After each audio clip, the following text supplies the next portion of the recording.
Hello viewers, আসসালামু আলাইকুম। আজকে বাণিজ্য মেলার শেষ দিন উপলক্ষে কিন্তু আজকে প্রচুর মানুষ আসছে এই মেলার মধ্যে। এবং এখানে রাস্তার মধ্যে কিন্তু অলরেডি জ্যাম লেগে গেছে। এই যে দেখেন এই অটোগুলা কিন্তু জ্যাম লাগার আসলে মূল কারণ মানুষকে ভোগান্তি দেয়। আজকে মানুষ কিন্তু প্রচুর মানুষ হয়েছে আমাদের কক্সবাজার বাণিজ্য মেলায়। আজকে কিন্তু শেষ দিন। চলেন আপনাদেরকে আজকে শেষ দিনের মেলাটা একটু ঘুরে দেখাই।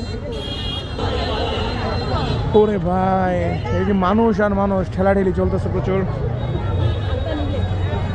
আপনাদেরকে একটু দেখানোর চেষ্টা করি মেলাটার আসলে পরিস্থিতি। ওরে ভাই মানুষ, এই যে দেখুন মানুষ। ওরে বাবা, প্রচুর মানুষ আসলে এই মেলার মধ্যে। এখন যদি যায় হারায় যাইতে হইব।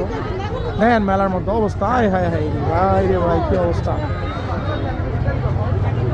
কক্সবাজার বাণিজ্য মেলা একদম কিন্তু ভরপুর। আজকে মাঝখানে বন্ধ হয়ে যাওয়ার কারণে কিন্তু আসলে অনেক মানুষই আসলে জানতে পারে নাই। জানতে একটু লেট হয়ে গেছে এবং এই দিক দিয়ে মেলাও শেষ হয়ে যেতেছে।